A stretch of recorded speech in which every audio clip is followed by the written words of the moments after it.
Hello everyone, welcome to this channel. हैं यहाँ पर कोऑर्डिनेट ज्योमेट्री क्लास 11th के लिए एंड जो भी जेई की प्रिपरेशन कर रहे हैं उन सभी के लिए ये कोर्स है। यहाँ पर जितना भी कोऑर्डिनेट ज्योमेट्री का स्टार्टिंग टू एंड जितना भी सिलेबस है वो सारा यहाँ पे कवर किया जाएगा। तो यहाँ पर जो हम कोऑर्डिनेट ज्योमेट्री स्टार्ट करेंगे वो इंट्रोडक्शन से स्टार्ट करेंगे, यानी कि बेसिक से स्टार्ट करेंगे। Let's start. तो सबसे पहले हम यहाँ पर रेक्टेंगुलर कोऑर्डिनेट ज्योमेट्री की बात कर रहे हैं। Cartesian coordinate system, two dimensional coordinate geometry, जहाँ पर हम किसी पॉइंट की लोकेशन के लिए एक्स और वाई कोऑर्डिनेट का इस्तेमाल करते हैं, जैसा कि आप जानते हैं। और एक्स वाले पार्ट को एब्सिसा बोलते हैं एंड वाई कोऑर्डिनेट को ऑर्डिनेट बोलते हैं। इस तरीके से हमारे पास टू डायमेंशनल है तो दो एक्सिस होंगी, एक हमारे पास है एक्स एक्सिस और एक वाई एक्सिस। ये ओरिजिन है और ओरिजिन के कोऑर्डिनेट आप जानते हैं कि 0 0 होते हैं, और ये दोनों एक्सिस जहाँ पर इंटरसेक्ट करती हैं that point is called origin, इसीलिए इसके कोऑर्डिनेट क्या हैं 0 0। ये दोनों एक्सिस जिस तरीके से बनाई गई हैं ये 4 क्वाड्रेंट में डिवाइड होती हैं। ये फर्स्ट क्वाड्रेंट है, ये हो गया सेकेंड क्वाड्रेंट, और ये है थर्ड क्वाड्रेंट, और ये वाला हो गया फोर्थ क्वाड्रेंट। हर क्वाड्रेंट में जब एक्स और वाई की रिप्रेजेंटेशन होती है तो उसके कुछ साइन होते हैं, जैसे यहाँ पर आप देख रहे हैं कि पॉजिटिव एक्स है और यहाँ पर पॉजिटिव वाई है। तो जब यहाँ पर एक्स और वाई कोऑर्डिनेट आएगा तो वो प्लस प्लस साइन के साथ होगा। इसी तरीके से जब सेकंड क्वाड्रेंट में एक्स वाई कोऑर्डिनेट होंगे तो वो माइनस प्लस वाला साइन यूज़ करेंगे। और थर्ड क्वाड्रेंट में क्योंकि एक्स भी माइनस का है और वाई भी माइनस का है इसीलिए माइनस माइनस। फोर्थ क्वाड्रेंट में एक्स प्लस का है और वाई माइनस का, इसीलिए प्लस माइनस कोऑर्डिनेट के साइन होंगे। अब किसी पॉइंट की लोकेशन देख लेते हैं, जैसे कि हमारे पास एक पॉइंट ए है 3,4। तो इसका मतलब क्या है कि एक्स कोऑर्डिनेट 3 है और वाई कोऑर्डिनेट 4 है। तो ये हमारे पास हॉरिजॉन्टल लाइन है जिस पे हमने 3 यूनिट की डिस्टेंस ली, और ये वर्टिकल लाइन है जिस पर आपने 4 यूनिट की डिस्टेंस ले ली है ये, ठीक है। और ये दोनों जिस पॉइंट पे जाके मीट कर रही हैं वो पॉइंट क्या हो गया, पॉइंट ए, यानी कि जिसके कोऑर्डिनेट हो गए 3,4। अब हम बात करते हैं डिस्टेंस फार्मूला की, कि अगर आपके पास दो पॉइंट्स हैं जैसे कि P जिसके कोऑर्डिनेट हमने मान लिए x1, y1, और एक पॉइंट है Q जिसके कोऑर्डिनेट है x2, y2, तो इन दोनों पॉइंट के बीच जो डिस्टेंस होती है उसका फॉर्मूला होता है PQ distance is equal to √x2 - x1 का whole square and plus y2 - y1 का होल स्क्वायर। मीन्स दोनों के x कोऑर्डिनेट के डिफरेंस का स्क्वायर प्लस दोनों के y कोऑर्डिनेट के डिफरेंस का स्क्वायर, ठीक है। तो इसको हम देख लेते हैं कि ये फार्मूला कैसे आता है, थोड़ा सा प्रूफ देते हैं। यहाँ पर हमने क्या करा, वाई एक्सिस और एक्स एक्सिस ले लिए हैं, दोनों पॉजिटिव एक्सिस ली हैं, यानी कि ये हमारा क्या हो जाएगा ओरिजिन, ठीक है 0 0, यानी कि हम बात कर रहे हैं फर्स्ट क्वाड्रेंट में। तो यहाँ पर ये आपका पॉइंट P हो गया जिसके कोऑर्डिनेट x1 y1 है, और ये पॉइंट Q है जिसके x2 y2 कोऑर्डिनेट है। और आपको ये वाली जो डिस्टेंस है PQ, इस डिस्टेंस को कैलकुलेट करना है। तो जैसा कि आप देख रहे हैं कि पॉइंट P के कोऑर्डिनेट कितने हैं x1 y1, तो ये डिस्टेंस हो गई x1, और ये वाली जो डिस्टेंस है ये वाली, ये डिस्टेंस कितनी हो गई y1। जो आपके पास पॉइंट Q है x2, y2, इसमें हॉरिजॉन्टल डिस्टेंस है x2, यानी कि पॉइंट Q की ओरिजिन से आप देखिए ये वाली जो डिस्टेंस जा रही है ये कितनी है x2, ठीक है। और इस पॉइंट Q की वर्टिकल डिस्टेंस कितनी हो गई y2। अब अगर हम यहाँ पर एक राइट एंगल ट्राइंगल ड्रॉ कर लेते हैं PQR, तो P की R से जो डिस्टेंस है वो कितनी होगी, देखिए ये वाली जो डिस्टेंस है पूरी x2 है और ये वाली डिस्टेंस x1 है, तो ये वाली डिस्टेंस कितनी बचेगी x2 - x1। सिमिलरली तो अगर आपको केवल Q से R तक की जो डिस्टेंस है कैलकुलेट करनी है तो क्या हो जाएगी, पूरा टोटल आपका y2 जो डिस्टेंस है उसमें से y1 को माइनस कर देंगे, यानी कि y2 - y1। अब आप देखिए जो PQR है ट्रायंगल, उसमें आपको PR पता है, QR पता है, और ये जो PQ है ये आपको कैलकुलेट करना है। तो हम क्या करेंगे, यहाँ पर पाइथागोरस अप्लाई कर सकते हैं। PQ square is equal to हो जाएगा QR square plus PR square. QR की वैल्यू है y2 - y1 का होल स्क्वायर प्लस PR की वैल्यू है x2 - x1 का होल स्क्वायर, और ये हमारे पास यहाँ पर है PQ स्क्वायर। तो यहाँ पे हमें PQ डिस्टेंस चाहिए तो हम स्क्वायर को हटाएंगे और क्या लग जाएगा, अंडर रूट लग जाएगा। और ऐसा करते हैं x कोऑर्डिनेट को पहले लिख लेते हैं, इस तरीके से ये आपका फॉर्मूला आ जाएगा y2 माइनस y1 का होल स्क्वायर। अब देखिए जैसे आपने PQ जो लाइन ली थी वो हमने लाइन कुछ इस तरीके से ली थी कि उसमें x और y दोनों कोऑर्डिनेट बन रहे थे। अगर सपोज आपके पास केवल हॉरिजॉन्टल लाइन है, ये इस तरीके से आपके पास PQ एक हॉरिजॉन्टल लाइन है, तो क्योंकि हॉरिजॉन्टल लाइन है तो y कोऑर्डिनेट तो 0 हो जाएगा। मान लीजिए इसके कोऑर्डिनेट x1, 0 हो जाते हैं और यहाँ पर इसके Q के कोऑर्डिनेट x2, 0 हो जाते हैं। तो अगर इस सिचुएशन में आपको डिस्टेंस कैलकुलेट करनी है, PQ डिस्टेंस, तो किस तरीके से करेंगे? क्योंकि यहाँ पे दोनों के y कोऑर्डिनेट तो 0 है, यानी कि ये वाला पार्ट 0 हो जाएगा और सिर्फ यही पार्ट बचेगा और इसमें भी स्क्वायर से रूट कैंसिल हो जाएगा। तो आपके पास क्या बचा? x2 माइनस x1 और इसका हो जाएगा मॉड, क्योंकि डिस्टेंस कभी नेगेटिव नहीं होती है। सिमिलरली यही चीज़ हम वर्टिकल डिस्टेंस के लिए भी कैलकुलेट करते हैं। Distance between point x1, 0 and x2, 0, ये डिस्टेंस कितनी होगी? x1 माइनस x2 या x2 माइनस x1 का मॉड। इसी तरीके से आपके पास अगर वर्टिकल लाइन हो तो यहाँ पर जो डिस्टेंस हो जाएगी y1 माइनस y2 और इसका मॉड। चलिए एक छोटा सा एग्जाम्पल करते हैं यहाँ पर। Find the distance between points a minus 5,7 and b minus 1,3। तो इनके बीच में आपको डिस्टेंस a b कैलकुलेट करनी है यहाँ पर। तो ए बी डिस्टेंस कैलकुलेट करने के लिए हमने ए के कोऑर्डिनेट्स को कंसीडर कर लिया है x1, y1 और बी के कोऑर्डिनेट को x2, y2। A B distance calculate करते हैं तो हम फॉर्मूला लगाएंगे A B is equal to x2 minus x1 का whole square plus y2 minus y1 का होल स्क्वायर। ठीक है, अब यहाँ पे वैल्यू पुट करते हैं। तो हमने पहले से वैल्यू कंसीडर की है। x2 की वैल्यू देखिए कितनी हो जाएगी? -1 माइनस x1 की वैल्यू -5 है। जब आप यहाँ पे रखेंगे तो ये माइनस माइनस क्या हो जाएगा? प्लस हो जाएगा। y2 की वैल्यू है 3 माइनस और y1 की जो वैल्यू है 7, यहाँ पर हम 7 पुट कर देते हैं। तो इसको अब हम सॉल्व कर लेंगे। ये कितना हो जाएगा? -1 + 5 4 और 4 का जो स्क्वायर है 16 प्लस 3 माइनस 7 करेंगे तो -4 एंड -4 का स्क्वायर अगेन 16 और ये कितना आ जाएगा? √32। √32 को हम किस तरीके से लिख सकते हैं? और 4√2 यूनिट। ये आपका आंसर आ जाए। एक और क्वेश्चन लेते हैं डिस्टेंस फार्मूला पर बेस्ड। देखिए, number of values of alpha such that the points alpha, 6 -5, 0 and 5, 0 form an isosceles triangle. तो आपको यहाँ पर एक आइसोसेलेस ट्राइंगल है जिसके तीनों पॉइंट्स दिए हुए हैं और आपको possible values of alpha calculate करके बतानी है कि कितनी वैल्यूज़ हैं। तो आइसोसेलेस ट्राइंगल की अगर हम बात करें तो आइसोसेलेस ट्राइंगल कैसा होता है? जिसके दो साइड्स आपस में इक्वल होती हैं। ये हमने मान लिया कि एक ABC ट्राइंगल है, आइसोसेलेस ट्राइंगल, जिसकी कोई सी भी दो साइड बराबर होंगी। तो अगर हम मान के चलेंगे कि AB is equal to AC, तब तो कुछ इस तरीके की फिगर होगी और तब अल्फा की कुछ वैल्यू आएगी। बट ऐसा भी तो हो सकता है ना कि जो ये AB है वो BC के बराबर हो। एक केस यहाँ भी बनेगा एंड सिमिलरली एक केस ये भी हो सकता है कि जो BC की वैल्यू है वो AC के बराबर हो। तो आपके पास 3 पॉसिबिलिटीज़ हैं जिनके थ्रू आप अल्फा की वैल्यूज़ डिफरेंट कैलकुलेट कर सकते हैं। तो यहाँ पर हमने ट्रायंगल ले लिया है। तो सबसे पहले अगर हम AB की बात करें तो AB डिस्टेंस, देखिए ये A के कोऑर्डिनेट हैं और ये B के कोऑर्डिनेट्स हैं। इसमें हम डिस्टेंस फार्मूला अप्लाई करेंगे तो ये हो जाएगा अल्फा प्लस 5 का होल स्क्वायर प्लस 6 माइनस 0 का होल स्क्वायर। ओके, इसी तरीके से AC डिस्टेंस कैलकुलेट कर लेते हैं।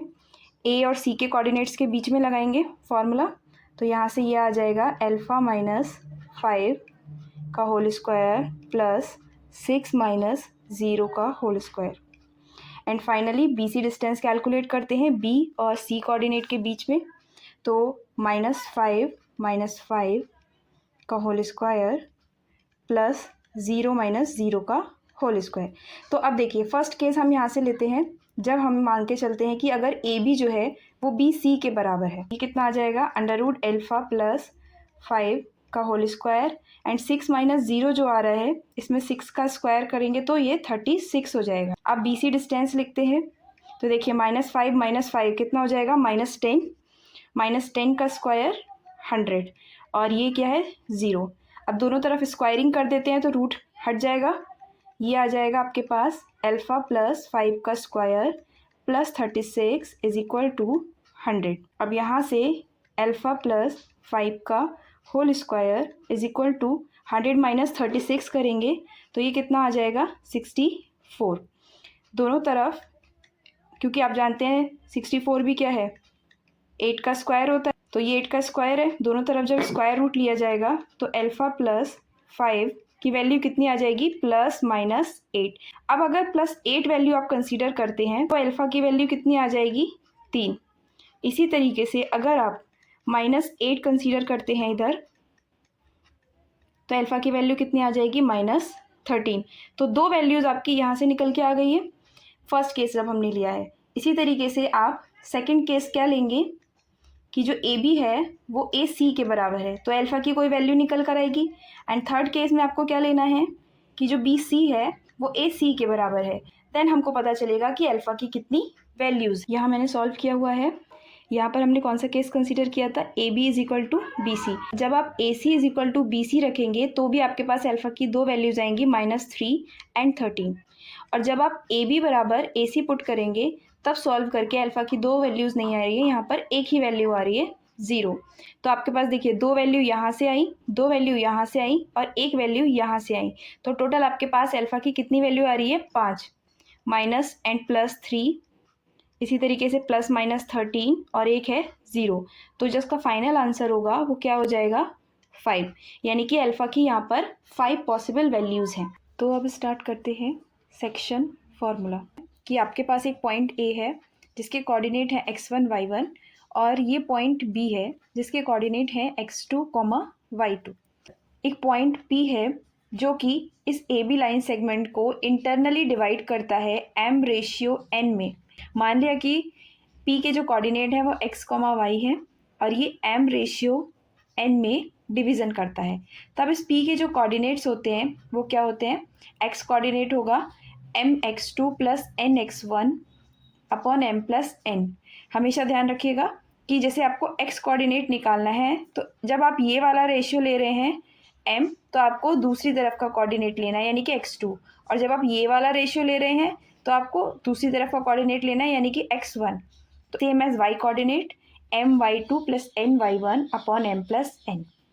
तो आप देख रहे हैं जैसा कि यहाँ पर कि कोई लाइन सेगमेंट है ए बी, ये लाइन सेगमेंट है और यहाँ पर कोई पॉइंट P है जो कि इनको इंटरनली डिवाइड कर रहा है m/n में। ये क्या हो रहा है AP अपॉन BP और ये आ रहा है आपका m/n। कोई लाइन सेगमेंट BA है जिसको m/n में डिवाइड करना है। जो लाइन सेगमेंट है वो क्या है BA है। यहाँ पे कोई पॉइंट P हो जाएगा। अब m/n कुछ इस तरीके से होगा, तो यहाँ पर ये रेशियो क्या हो जाएगा VP upon AP is equal to m/n। तो आप ये बात समझ पा रहे हैं कि ये इंपॉर्टेंट है कि जो आपको लाइन सेगमेंट दिया गया है वो क्या है, ए बी है या बी ए है। नेक्स्ट देखिए कि अगर आपके पास एक लाइन सेगमेंट ए बी है जिसको कोई पॉइंट एक्सटर्नली डिवाइड कर, point P is said to be dividing A B externally in the ratio m/n, कि यहाँ पर जो ए पी की लेंथ है और जो बी पी की लेंथ है उनका रेशियो कितना है m/n है। तब इस कंडीशन में जब एक्सटर्नली डिवीजन होता है तो P के कोऑर्डिनेट यानी कि x बराबर क्या होगा, तो आप जो इंटरनली में प्लस का साइन ले रहे थे वो माइनस का साइन हो जाता है। कोऑर्डिनेट वैसे ही रहेंगे mx2 nx1, बीच में माइनस आ जाएगा और नीचे m minus n। Similarly y coordinate होगा my2 minus ny1 upon m minus n। जैसे आपके पास एक लाइन सेगमेंट AB है और एक पॉइंट P है जो कि इस लाइन सेगमेंट को AP अपॉन BP सपोज 5/2 इसमें डिवाइड कर रहा है, तो आप इसको एक्सटर्नली कैसे बनाएंगे। आपको जो पॉइंट P है वो कहाँ लेना है, B के क्लोजर लेना है कि A के क्लोजर लेना है। तो आपको देखना है यहाँ पर लेंथ क्या है। AP की जो लेंथ है वो 5 में और BP की जो लेंथ है वो 2 में है, मतलब 5/2 है। तो दैट मीन्स आपको जो पॉइंट P लेना होगा वो यहाँ पर लेना होगा, तभी तो आपके पास जो m/n है वो 5 बनेगा ये, और ये वाला जो रेशियो बनेगा ये आएगा 2। तो इस तरीके से आपको ध्यान रखना है। अगर यही रेशियो आपको कुछ ऐसा बोल दिया जाए कि AP अपॉन BP, ये जो रेशियो है वो कुछ ऐसा है 2/3। यहाँ पे ध्यान से देखिए कि लाइन सेगमेंट आपके पास है AB और अब आपको P कहाँ लेना है, B के पास लेना है कि A। तो अब आपको जो P लेना है वो इसके क्लोजर लेना होगा A के पास, तभी तो ये वाली जो लेंथ जाएगी वो 2 और ये वाली जो लेंथ जाएगी वो 3। ओके, तो हम एक एग्जाम्पल लेते हैं। Find the coordinates of the point which divides the line segment joining the point 6,3 and -4,5 in the ratio 3:2। एक बार इंटरनली लेना है और एक बार आपको लेना है एक्सटर्नली। चलिए कर, तो सबसे पहले हम इंटरनली करते हैं। तो आपके पास एक लाइन सेगमेंट ए बी है और कोई पॉइंट पी हो गया जो उसको इंटरनली डिवाइड कर रहा है। आपको जो रेशियो दिया हुआ है A P upon B P है 3:2। तो लाइन सेगमेंट ए बी है, ए पी की जो लेंथ रहेगी वो 3 के रेशियो में और ये 2 के रेशियो। ए के कोऑर्डिनेट आपको दिए हुए हैं 6,3 और बी के जो कोऑर्डिनेट दिए हुए हैं -4,5 एंड पी के जो कोऑर्डिनेट दिए हैं वो x, y। अब हम यहाँ से निकालेंगे। देखिए, इसको हम ले लेते हैं कि ये x1 और y1 हो जाएगा और इसको हम ले लेते हैं कि ये x2 और y2 हो जाएगा। अब x कोऑर्डिनेट कितना हो जाएगा 3 और यहाँ पे आएगा -4 प्लस n यानी कि 2 और ये आ जाएगा 6। नीचे हो जाएगा m प्लस n की जगह पर 3 + 2। तो इसको जब आप सॉल्व करेंगे तो ये कितना आ जाएगा 0/5, दैट मीन्स 0। इसी तरीके से y कोऑर्डिनेट निकालते हैं। y कोऑर्डिनेट कितना हो जाएगा 3 × 5 प्लस 2 × 3 अपॉन 3 + 2। और जब आप इसको सॉल्व करेंगे तो ये कितना आ जाएगा 21/5। तो फाइनली आपके जो p के कोऑर्डिनेट हैं x, y, ये कितना आ गया है यहाँ पर 0,21/5। अब हम एक्सटर्नल के निकालते हैं। अगेन अब यहाँ पे हम लाइन सेगमेंट लेंगे। यहाँ पे जो डिवीज़न है वो कुछ ये है कि A P upon B P, ये कितना दिया हुआ है 3:2। तो p किस साइड होना चाहिए, इस साइड या फिर इस साइड? ऑब्वियसली इस साइड। तो हम पॉइंट p को यहाँ ड्रॉ करेंगे। ये 3 हो गया और ये 2 हो गया। इस पॉइंट p के कोऑर्डिनेट आपको कैलकुलेट करने हैं। b के कोऑर्डिनेट आपको दिए हुए हैं -4,5 और a के कोऑर्डिनेट हैं 6,3। तो सॉल्व करते हैं। पहले x कोऑर्डिनेट निकालेंगे, आपका हो जाएगा m और x2 की वैल्यू अगेन -4 माइनस, आपको बस साइन चेंज कर देना है, वैल्यूज़ वही रहेंगी जो रेशियो में पहले ली गई थी सारी। और नीचे हो जाएगा 3 - 2। इसको आप सब सॉल्व करेंगे तो x की वैल्यू यहाँ से कितनी आ जाएगी -24। इसी तरीके से y कोऑर्डिनेट ये हो जाएगा 3 × 5 - 2 × 3 अपॉन में आ जाएगा 3 - 2 एंड y कोऑर्डिनेट ये आ गया आपका 9। यानी कि पॉइंट P जो एक्सटर्नली डिवाइड कर रहा है लाइन सेगमेंट AB को, उसके कोऑर्डिनेट हो जाएंगे -24,9। तो अब देखिए नोट पॉइंट। तो सबसे पहली बात कि अगर इंटरनल डिवीज़न में m और n की वैल्यू 1 हो जाए, मतलब कहने का मतलब है कि जो आपका n है वो आपका 1:1 हो जाए। तो आप खुद सोचिए कि अगर आपके पास एक लाइन सेगमेंट AB है और यहाँ पर P जो पॉइंट है वो 1:1 में डिवाइड कर रहा है इसको, तो क्या हो जाएगा P एक तरीके से इसके मिड पॉइंट का काम करने लगेगा लाइन सेगमेंट के। तो वही चीज़ है कि ये मिड पॉइंट फार्मूला बन जाएगा यहाँ से जब आप m और n की वैल्यू को पुट कर देंगे। That means x = x1 + x2/2 and y = y1 + y2/2। Okay, next point कि अगर इंटरनल डिवीज़न की अगर हम बात करते हैं तो वहाँ पर जो m/n होता है वो कुछ भी पॉसिबल है। मतलब आप इसकी जगह पर ऐसा भी ले सकते हैं जैसे 1 मान लीजिए 239, any ratio is possible. But अगर हम एक्सटर्नल डिवीज़न की बात करते हैं तो वहाँ पर सभी रेशियो पॉसिबल नहीं है। हम पर्टिकुलरली बात करें 1:1 की, ये पॉसिबल नहीं है क्योंकि आप जानते हैं कि डिनोमिनेटर में क्या आता है, नीचे m - n आता है और ये 1 - 1 हो नहीं सकता क्योंकि डिनोमिनेटर में ये 0 हो जाएगा। That means not defined. तो एक्सटर्नल डिवीज़न में तो ये रेशियो पॉसिबल नहीं है। अब हम एक क्वेश्चन और लेते हैं। आपको a और b पॉइंट दिए हुए हैं जिनके कोऑर्डिनेट्स दिए हैं और d जो है वो इस लाइन सेगमेंट AB को क्या कर रहा है, डिवाइड कर रहा है। कैसे, देखिए d is a point on AB, ये प्रोड्यूस किया जाता है towards V such that AD = 3B और आपको d के कोऑर्डिनेट्स कैलकुलेट करने हैं। चलिए सॉल्व करते हैं। कि पहले हम लाइन सेगमेंट बना लेते हैं। आपके पास एक लाइन सेगमेंट है और क्वेश्चन में बोला है कि जो पॉइंट B है वो B की तरफ को प्रोड्यूस किया जाता है एक्सटर्नली। A के कोऑर्डिनेट आपको दिए हुए हैं 1,1 एंड B के कोऑर्डिनेट्स आपको दिए हैं 2, -3। D के कोऑर्डिनेट आपको निकालने हैं। इसको हम कंसीडर कर लेते हैं कि ये x, y है। जो AD अपॉन ए बी, वो दिया है 3:1, यानी कि ए डी जो है ये पूरा 3 है और ए बी जो है वो 1 है। तो सिंपली ये वाला जो रेशियो बी डी बचेगा ये कितना आ जाएगा, 2 आ जाएगा। एम रेशियो एन की बात करें, अगर एक्सटर्नल डिवीज़न होता है, यहाँ पर एम जो होता है वो उस पॉइंट की ए से डिस्टेंस होगी और एन जो है वो उस पॉइंट की बी से डिस्टेंस होगी। यानी कि आपको जो रेशियो चाहिए A D upon B D, M ratio N के प्लेस पे ये यूज़ करेंगे 3:2। तो अब x इज इक्वल टू हो जाएगा m3 एंड x2 यानी कि ये वाला 2 आ जाएगा, माइनस n यानी कि 2 इंटू x1 यानी कि 1, और नीचे हो जाएगा ये 3 माइनस 2। तो x की वैल्यू कितनी आ जाएगी यहाँ से 4। ऐसे ही देखिए y जाएगा -11, यानी कि फाइनली जो डी पॉइंट है जिसके कोऑर्डिनेट x, y है वो कितने आ जाएंगे यहाँ से 4, -11। ये उसके बाद हम चैप्टर स्टार्ट करेंगे straight line. Stay continue. Thank you.